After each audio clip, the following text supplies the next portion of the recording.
Kolasi veng tharar pastor bial mi puite kan lalpai su Krista mingin chipai kabu kacheu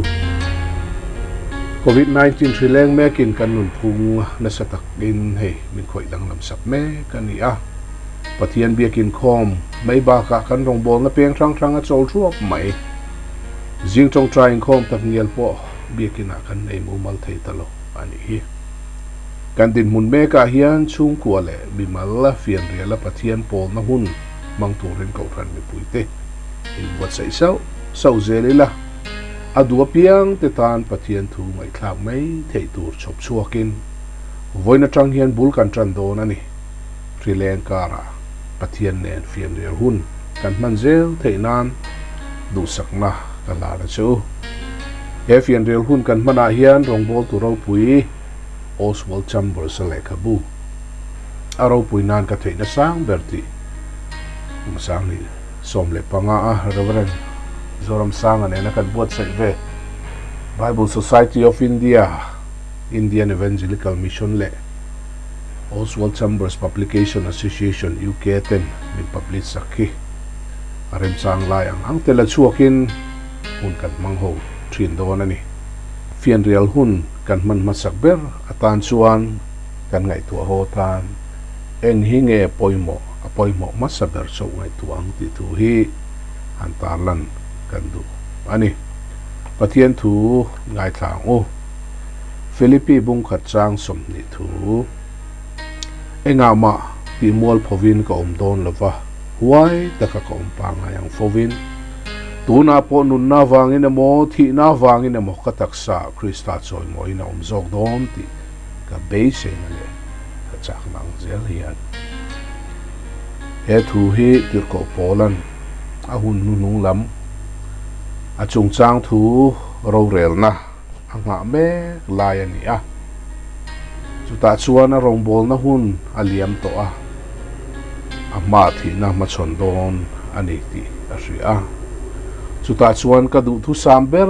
le ka be sei tlata chu enga ma thil dang ni lovin mol po lovin huai taka eng huna po tun chu ma nge po hian damin emo thi nemo ka taksa Krista choi mo ni chu ka du thu samani ti na soini unau te u kanun peng sang hi lali suan avain lua kha vek adua nang le ke hi min deal treat kanin hong du lo ani chuan kan lain chir don ani bola chuanin tuna kan han chir ta kang khan lalparo puina tur ani phot chuan kani thei sang ber lalparo puina tur tan hian kani thei sang ber ni katuma aro puina tur hian ka thei na sang ber ka pe ani ti na soi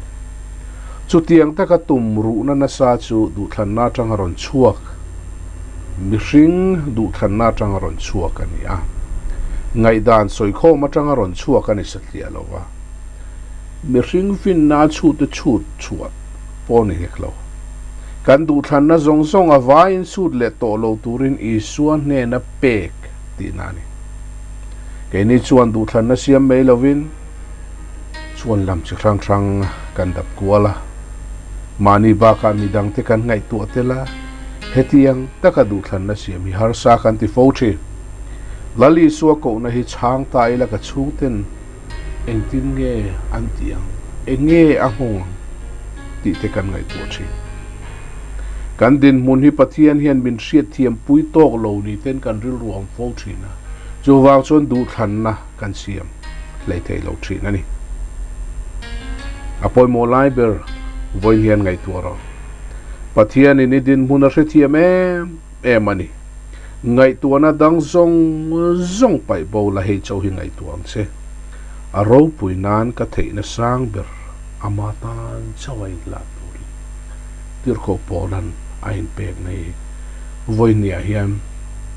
i ngai tu tharang umiang chang som ni pakhata hian ti hian polan pathian thu chang lar tak mai a soi zuya ke tan zong nun hi Krista ni sia thi po long mani dina soi ke zong Krista ta na nung ka nia thi mai la ka tan chona lo zo ka thi le dam mi a khoi nge lu tur zo ki ka soi thiam lo ni ti khopin anun hi pathian tan ain pe pum lu mani pola hian pathian du zong a len chua the na turani phot chon eng main dal tir tum lo pathian ko na onem kan ngai thak thiam lo wangin ke mani ngai po hian hun harsa kan paltlang angai pha fo tri